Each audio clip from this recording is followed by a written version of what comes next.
Hello, friends. So, welcome back to your own channel that is We Are in Techno World. So, in this lecture, I'm going to tell you about the sampling rate and how actually it plays the role into the PCM technique, that is pulse code modulation, and what do you mean by the Nyquist theorem as well as the Nyquist rate. So, like this Nyquist theorem and sampling rate comes under the technique that is pulse code modulation, and this is most widely used under like analog to digital conversion. Okay, so let's move on. First of all, what do you mean by the sampling process in PCM, pulse code modulation? All right, so sampling is what? Sampling is the process of converting a continuous time analog signal. As you know very well, that analog signal means the continuous time signal. And with the help of the sampling, you want to convert it into the discrete time signal by taking its amplitude. Amplitude means the height of the signal, right? So by taking its amplitude values at regular time intervals. Because if we talk about the time intervals of analog like signal, then sometimes it is very low, sometimes it is high, and sometimes it could be like in the medium mode. So the intervals change time by time or signal by signal, it just change. So sampling is what sampling क्या है sampling एक ऐसा process है जिसके through आप analogue signal को convert करना चाहते हो किसमें डिस्क्रीट सिग्नल में चलिए अब हम आगे समझते हैं in pulse code modulation sampling is what sampling is the very first step where the analog signal means it could be music, it could be voice, it could be like the light signal. These all are analog signal. Okay, so this is the very first step where the analog signal is measured at the equal intervals of time to capture its information in the digital form. Because देखिए इस PCM का main motive क्या है आपकी analogue signal को convert करना digital signal में because in nowadays we are using the smart devices, like we are using a smart TV, we are using smartphones, and we are having the smart devices. So for that purpose, like our voice and like in today's world we just want like our voice would be transmitted over the internet. So for that purpose we must have analog to digital conversion. So that is why we are in need to use this pulse code modulation technique. Okay चलिए अब आगे बढ़ते हैं कि इसमें example आप क्या frame कर सकते हैं सैम्पलिंग प्रोसेस में. सैम्पलिंग प्रोसेस में आप कह सकते हो कि let us suppose if a voice signal is sampled at 8000 times per second, जिसको हम 8 किलोहर्ट्ज भी कहते हैं. तो it means we are taking 8000 measurements every second. Measurement का मतलब है सिग्नल, मतलब इतने नंबर ऑफ सिग्नल आप क्या कर रहे हो, आप हर एक सेकेंड में आप मेजर कर रहे हो to represent the voice digitally, so that आप उसको डिजिटल वॉइस में कन्वर्ट कर पाए. ठीक है, तो ये है आपका एक सैम्पलिंग का प्रोसेस. राइट, जैसे कि आपने देखा होगा कि लाइक जब सॉन्ग्स क्या होते हैं रिकॉर्ड हो रहे होते हैं ऑन द वर्क स्टेशंस. तो at that time the singer is actually recording his own sound on the, like you could say, वो जो डिजिटल वर्क स्टेशंस होते हैं उस पे साउंड रिकॉर्ड हो रही है. So actually the voice is transferring और the not transferring is actually converting onto the digital workstations, so that like it could be converted or into the digital format. Okay, so this is one of the best example. चलिए अब हम आगे बढ़ते हैं. तो sampling process को आप यहाँ पर समझिए. जैसे कि हमने कहा सैम्पलिंग प्रोसेस क्या होता है, it is actually measuring the height of the analog signal again and again. तो देखिएगा अब हम यहाँ पर देखेंगे this is the input signal, ये है आपके नंबर ऑफ सैंपल्स. ठीक है, चलिए अब आप यहाँ पर देखिएगा कि जो नंबर ऑफ लाइंस आपको दिखाई दे रही है 1 2, ये क्या है आपके, these are the number of signals. तो अभी मैंने इनपुट में बहुत ही छोटा सा एक एनालॉग सैंपल लिया है. ठीक है, तो sometimes it could be a very large. ठीक है, अभी तो आपने देखा है कि बहुत छोटा सा एक मैसेज सिग्नल है. ठीक है, तो under it we are having let us suppose 2 samples, आपके पास 2 सैंपल है, this is the first one and this is the second one, and this is denoted by M of T. Right, इसको आप M of T से represent कर रहे हैं. Right? तो ये इसको आप ऐसे भी कह सकते हो, everyone just note down into one copy of digital communication, otherwise what you do ना, you just note it down somewhere so that you could understand easily. देखिए, एम ऑफ टी यहाँ पर क्या है, ये एक ओरिजिनल कॉन्टिन्यूस सिग्नल है, ठीक है, ओरिजिनल कॉन्टिन्यूस सिग्नल जिसको हम कह सकते हैं वॉइस, जो हम कह सकते हैं it could be the music, ठीक है। चलिए, अब यहाँ पर एक सैम्पलर है जो क्या करेगा, आपके इनपुट को और इस इम्पल्स ट्रेन को, इम्पल्स ट्रेन यहाँ पर क्या है, that mean C of T, C of T actually it consists of the equally spaced vertical pulses. देखिए, जैसे कि आप देख सकते हैं, ये क्या है, C of T, यानी कि ये है इक्वली स्पेस्ड वर्टिकल पल्सेस को ये कंसिस्ट करके रखता है, ठीक है, जिसको हम कहते हैं impulse train. Everyone just keep in your mind, अपने माइंड में आप प्लीज रखिए इसको। तो this is the impulse train. Now, the formula says कि like if he wants to convert or if he wants to apply the sampling process, then the formula is S of t equals to M of t multiply by C of t. Right? तो S of t है आपका sampled signal output. आप note कर सकते हैं S of t क्या है, ये आपका है sampled signal output.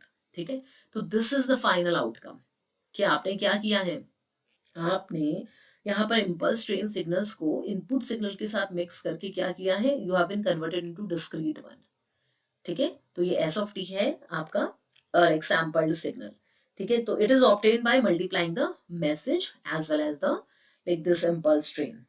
Alright, I think this is clear to everyone. चलिए, अब हम आगे बढ़ेंगे। Like PCM that means pulse code modulation.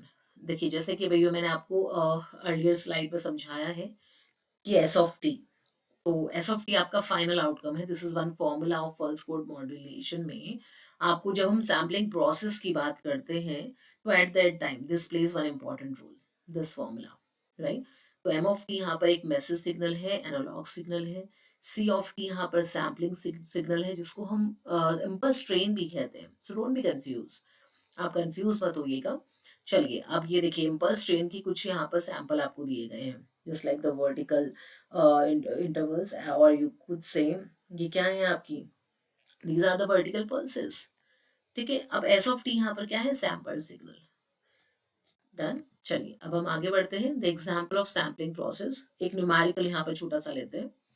Late us suppose आपके पास क्या है, एम ऑफ टी की वैल्यू है, late us suppose 5 volt. Alright, तो अब आप यहाँ पर देखिएगा, आपके पास टी की वैल्यू क्या है, the T, small T, that is 1 second, right. और यहाँ पर there is an impulse at T, that is 1 second. चलिए, तो इसमें एक छोटा सा और ध्यान रखने वाली बात है कि जब हम सैम्पलिंग इंस्टेंट्स की बात करते हैं, तो sometimes the impulse is present, कई बार इम्पल्स प्रेजेंट होती है, तो at that time the value of C of T would be 1। ध्यान से देखिएगा आप लोग, बिकॉज यहाँ पे बहुत सारे स्टूडेंट्स कंफ्यूज हो जाते हैं कि सी ऑफ टी की वैल्यू आप कहाँ से निकाल रहे हैं। तो दिस सी ऑफ टी की वैल्यू हम यहाँ से निकालेंगे कि आपके पास इम्पल्स क्या है, जो इम्पल्स ट्रेन वैल्यू थी, जो भी आपने पीछे देखा था, like the vertical pulses, right. तो कई बार ये प्रेजेंट होंगी, कई बार ये मिसिंग होंगी। तो जब ये प्रेजेंट होंगी, तो at that time the value of C T would be 1। लेकिन जब आपके पास सी ऑफ टी की वैल्यू, यानी कि जब आपके पास इम्पल्स ट्रेन सिग्नल्स प्रेजेंट नहीं होंगे, तो at that time C of T would be 0। I think this is clear now. तो एम ऑफ टी तो आपको पता है कि जो आपका इनपुट है, जो भी वॉइस की फॉर्म में आपने रिकॉर्ड किया, जो भी लाइट की फॉर्म में, जो भी बॉडी टेम्परेचर की फॉर्म में जो भी सिग्नल आए, वो क्या है, एम ऑफ टी, ठीक है। और सी ऑफ टी क्या है, वो डिपेंड करेगा कि आपका सिग्नल प्रेजेंट है या नहीं प्रेजेंट है। If it is present then it is 1, if it is not present then it is 0, ठीक है। अच्छा, अब यहाँ पर टाइम सिग्नल कितना है, मीन्स आप हर बार यहाँ पर स्मॉल टी को ले रहे हो, तो टी की वैल्यू क्या है, late us suppose it is 1 second every time, right. तो देखिए, अब आप एस ऑफ टी कैलकुलेट कीजिए, then if impulse is present then the output would be 5, but if no impulse then the output would be 0, right। तो इस तरह से आप कैलकुलेट करेंगे आपका सैम्पलिंग। ऑलराइट, चलिए, तो फाइनल आउटकम कहता है कि सैम्पलिंग एक ऐसा प्रोसेस है दैट टेक इंस्टेंस, लाइक आपके क्या करता है ये, इंस्टैंटेनियस एम्पलीट्यूड वैल्यूज ये लेता है, right, of a continuous signal at uniform time intervals so that it could be multiply with the impulse train and could give you the final outcome. With the help of that, it could be converted into discrete output. I hope this is clear to everyone. चलिए अब हम थोड़ा सा और आगे बढ़ेंगे कि like sampling process को जब हम यहाँ पर बात करते हैं तो सैम्पलिंग थ्योरम भी आती है, राइट? तो देखिए पहले सैम्पलिंग प्रोसेस क्या कहता है कि sampled signal should represent the original signal faithfully. ठीक है, आप जो भी वॉइस, जो भी म्यूजिक, जो भी आप चीजें आगे फॉरवर्ड कर रहे हो, तो ऑब्वियसली आप यही चाहोगे कि like it must be like converted into the original voice, original signal form faithfully, right? But we should be able to or and sometimes अगर आपको लगता है कि some noise has been like mixed into it, तो sampling theorem कहती है कि it must be able to reconstruct the original signal from its sampled version।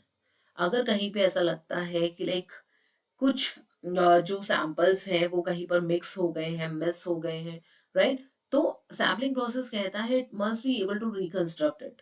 But ये तभी पॉसिबल हो पाएगा जब हमारे पास क्या होगा, लाइक एक्चुअली जो सैम्पलिंग थ्योरम है वो नाइक्स थ्योरम पे वर्क करती है, राइट? अभी हम आगे पढ़ेंगे कि नाइक्स थ्योरम क्या है, राइट? बट उससे पहले आप देखिएगा, आप यहाँ पर देखिएगा, बिकॉज सिग्नल की डिपेंडेंसी यहाँ पर बहुत ज़्यादा है। एक बहुत इंपॉर्टेंट स्टेप सैम्पलिंग में, लाइक जब भी हम सैम्पलिंग प्रोसेस की बात करते हैं तो हमारे पास जो नंबर ऑफ सिग्नल्स हैं ये बहुत ही इंपॉर्टेंट रोल प्ले करते हैं, राइट?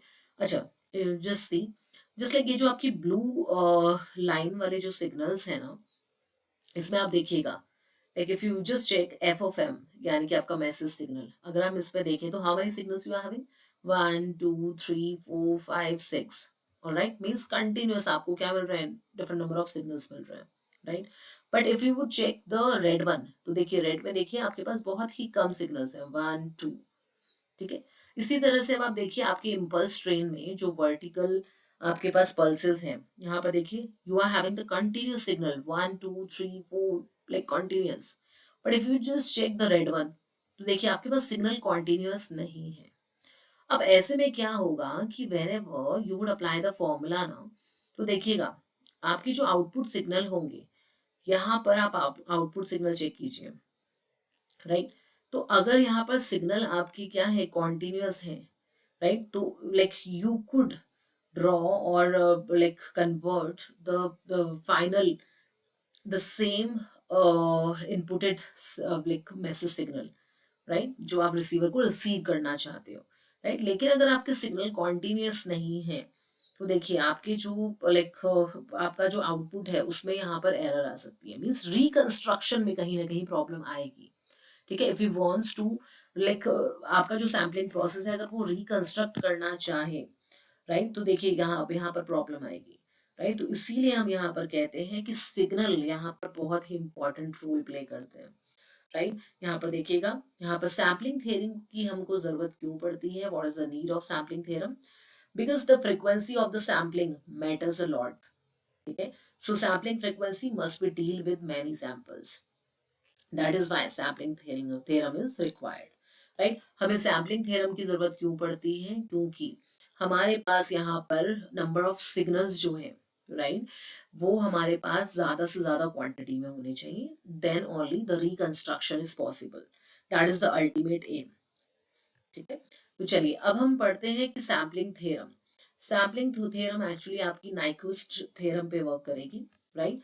तो यहाँ पर सैम्पलिंग थ्योरम कहती है कि a continuous time signal can be completely represented in its sampled form and recovered back from the sampled form, but when, देखिएगा, a continuous time signal completely represent किया जा सकता है in its sampled form and it could be recovered back, but if sampling frequency, that is f of s, is greater than or equal to twice the maximum frequency of the continuous time signal।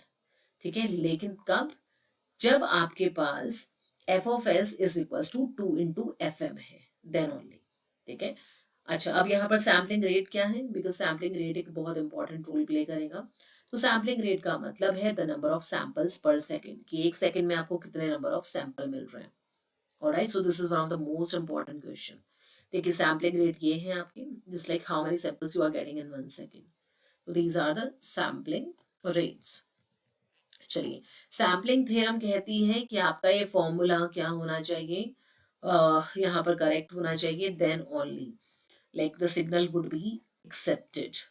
ठीक है, देखिए CTS का मतलब है continuous time signal, as you could see. और आपका ultimate aim क्या है, with the help of PCM आप एक्चुअली इसको कन्वर्ट करना चाहते हो डिस्क्रीट टाइम सिग्नल में।